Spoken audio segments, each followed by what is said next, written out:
What is up and welcome back. This is going to be the part 2 to the jab series. Now in this video I am going to provide you with a whole bunch of different variations for the jab move, the jab step, and these are going to be very good to do in different situations. So let's get right into it, and we're going to start off with some jab variations that are simpler, and then we're going to get a little bit more advanced. Okay, so definitely when a lot of people think about the jab step, they think about this right here, okay? But you can actually get defenders, you can throw them off guard by being unpredictable. Every now and then, you can get a defender by just jabbing with your jab leg and not even showing the ball, okay? The ball is protected, and you're just like this, okay? Every now and then, or the ball stays mainly close to your body, right? You're not really focusing on showing the ball too much. It's mainly just the jab leg doing the work, okay? And that right there can cause that defender to slide on through, okay? So try to keep it unexpected. Try to be shifty. That's one way to maintain that. Another way you can do the jab step is going to be, we talked about the lower portion. Now what about the upper, okay? You can do the same thing. Sometimes you don't have to use the jabbing leg. Right, you have the defender right here, and you're just like that. That can get somebody off guard, especially if they're looking away. They look away, you notice that, and then you're just like this, and then he overreacts. Now you're gone, okay? Using the same concepts for the jab step, right? But this time, no lower portion is moving, okay? And I'll give you a situation where this can occur. For example, like say your teammate is passing you the ball. It could be a high pass. It's an accident, the ball's a little too high, or it could be a cross-court pass. You gotta go up there and grab it, and you jump up, and that defender jumps up. You're both coming down. That defender is not gonna have time to look at your feet, okay? I know when you're contesting a pass, a high pass, or a pass in a corner, that ball could be flying over your head. You're mainly looking to see where the ball's gonna be landing, right? And you're trying to get that hand up. In situations like those, the defender not looking at the lower portion, you can just grab the ball and go like this, like that. You're utilizing the same concepts of the jab step, but without the leg actually moving, right? The defender can bite on it, and now you have that open look, okay? So you see, it's all about having different tools ready to go. Moving on.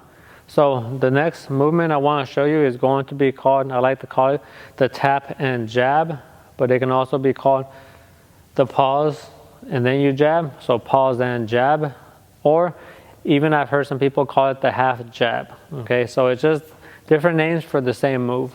And the way this looks is, you got that defender right there. As you're doing the jab movement, you're going to take that little tap, then extend like that, okay? It's gonna look like that, you see that? Okay, and that can throw off a lot of defenders, okay? Because that little pause makes them think you're going to be switching, and then you're really going this way.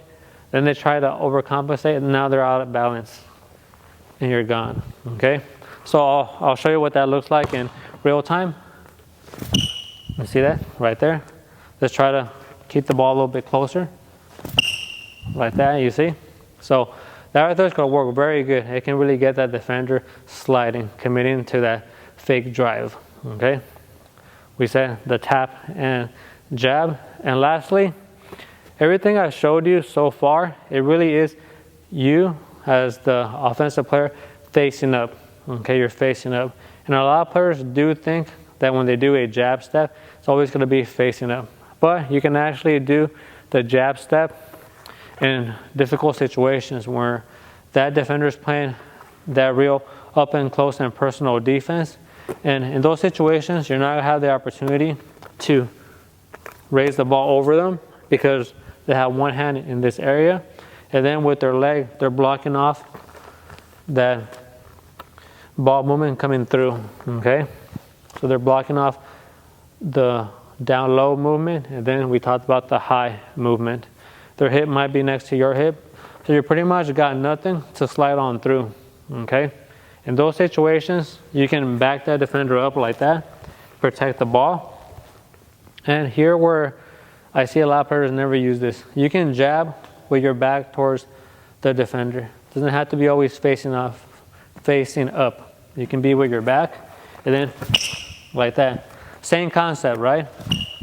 You're jabbing, having him slide on through, and then once he moves, he's able to take the bait, and you just come back this way and you're gone. Jab and go. That's pretty much a jab, and then you're going. Okay?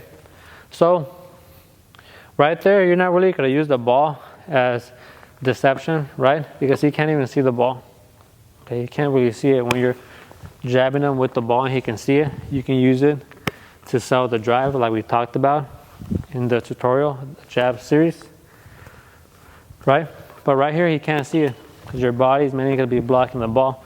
But you can actually extend the ball a little further out, and now he can see it, right? You can go like that, have him slide through. It's just being aware of your body, right? Your body's blocking the ball, he's not going to see it, but you can show the ball, just protect it, and that can maybe help sell the drive even more, okay? So as you can tell, there are going to be different variations of this move, the jab step. The one that people use the most is the one off the triple threat where they haven't dribbled, right? The defender is giving you space, but now you have a whole bunch of different variations that you can use for your advantage, which is going to make your game even more deadlier. Plus, I also mentioned, I don't recall if I talked about this in the first tutorial for the jab step, but you can do the jab step off the live dribble, okay? It doesn't have to be off the triple threat. On this side, you see that? You're jabbing. That defender doesn't move, you're gone. If he does move, then you go the opposite way.